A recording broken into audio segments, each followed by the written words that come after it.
Now, the president of Belarus has been inaugurated for a sixth term despite an ongoing dispute over the election result. In a secret ceremony in the capital Minsk, Alexander Lukashenko swore to serve the people of Belarus and respect and protect their rights and freedoms. While protests against his appointment are now in their seventh week, as Neil O'Reilly reports. Unannounced and behind closed doors, Alexander Lukashenko is sworn in as Belarus's president for a sixth time. In attendance, hundreds of hand-picked officials, political allies and supporters from the media. The inauguration ends any faint hope the opposition may have had that the 66-year-old would step aside after almost 3 decades in power. It comes just 2 days after opposition leader Svetlana Tsikhanouskaya tried to convince the EU to hit Lukashenko with more punitive sanctions.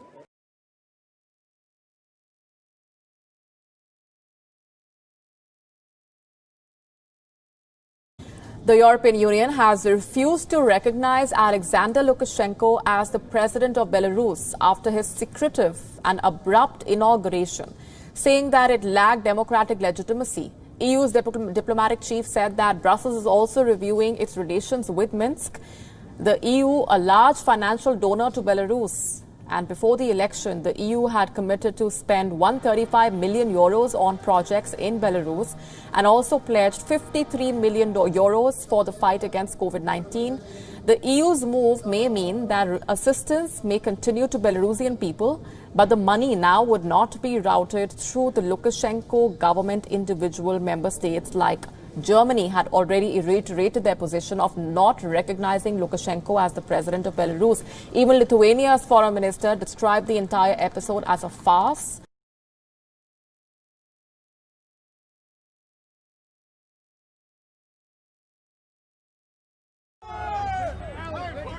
Police officers were shot and wounded during late Tuesday protests in Louisville, Kentucky. Gunshots rang out after dark following a day of mostly peaceful protests ignited by a grand jury decision over the fatal police shooting of Breonna Taylor, a black medical worker. Louisville's interim chief of police, Robert Schroeder, says one suspect is in custody after Wednesday's gunfire. At about 8:30 tonight, our officers were called to the area of Brooklyn College on a large crowd and shots fired in the area. As they were deploying to investigate what was going on, at First and Broadway, shots rang out and 2 of our officers were shot. Both officers are currently undergoing treatment at University Hospital. One is in alert and stable. The other officer is currently undergoing surgery.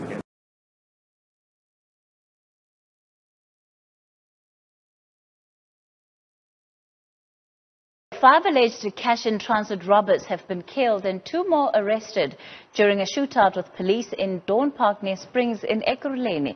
Is that police responded to a call here in Dawn Park where ultimately they were involved in a shootout between 5 suspected robbers, cash-in-transit robbers, where 5 of them died. 2 are currently, arrested. As you can see there, the minister addressing the community members, saying that they must know who is in their area and who is operating in their areas.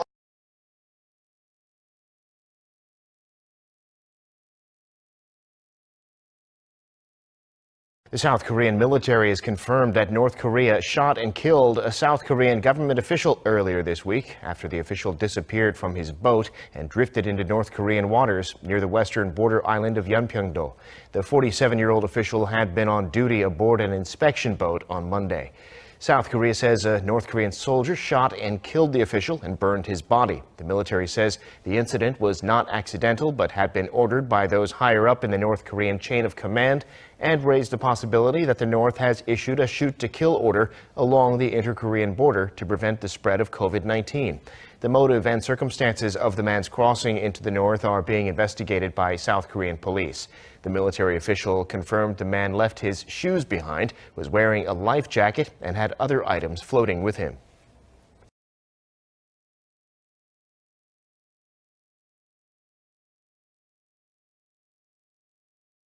Hong Kong democracy activist Joshua Wong has been arrested. Wong, shown here at a court appearance on Wednesday, there it is, was taken into custody for joining a demonstration last October. The 23-year-old came to international prominence as a teenage protest leader. He was barred from running in district elections last year.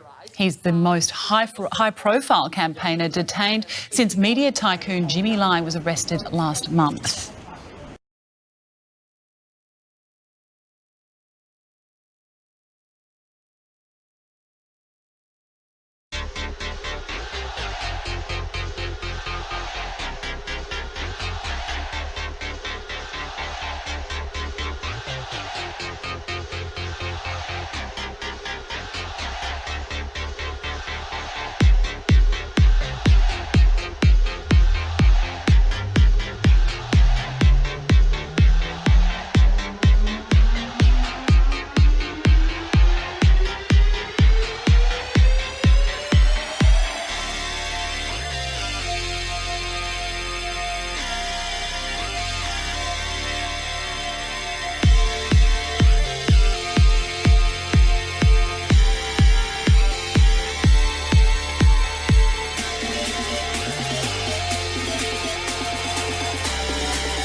Thailand is taking legal action against Twitter and Facebook, that after they ignored requests to take down content. Digital Minister Putipong Punakanta announced the move at a news conference Thursday.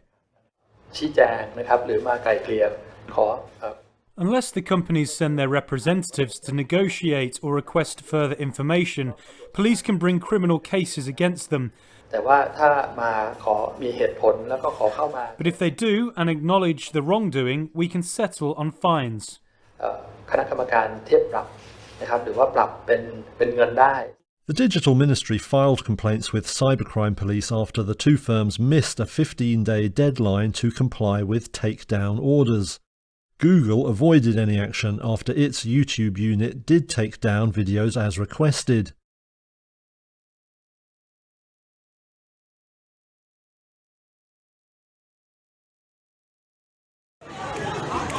At least 28 people were killed on Wednesday when a gas tanker exploded and started a blaze, a road safety official said.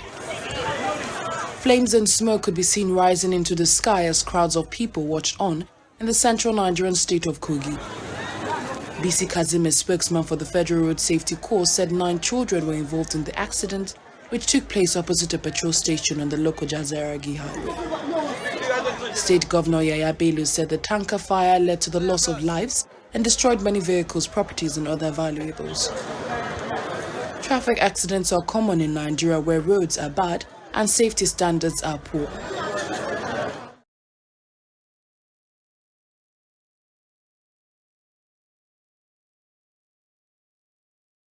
Fears are growing over the fate of an oil tanker that has been stranded off the coast of Yemen for more than 5 years. Experts warn that the tanker may soon break apart, causing one of the largest oil spills in living memory, with devastating impacts on the environment and the economy. But the vessel is being used as a bargaining chip in Yemen's ongoing civil war. From above, it's a pinprick in the waters of Yemen. But experts say this oil tanker is like a floating bomb that could go off at any moment. The ship, known as the FSO Safer, has been stranded off the country's coast near the Red Sea oil terminal of Ras Issa and the port city of Hodeidah for more than 5 years since the start of the civil war. The fear is now that its cargo of more than 1 million barrels of oil will spill into the sea. The UN is calling for urgent action.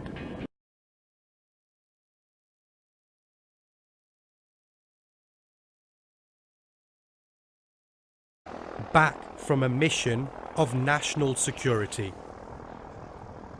This is a government drone used to track down and capture illegal crossings on the English Channel. These aircraft play a vital role in protecting our borders and helping to convict people traffickers. Inside the control room, we witness pilots scouring the calm open waters of the channel, and like so often, the drone is first to spot vulnerable small boats, often packed with people. In July, a Home Office drone captured this footage of a man steering a small boat with 20 migrants on board, heading for the UK. Rebwa Ahmed now faces 31 months in prison for assisting unlawful immigration.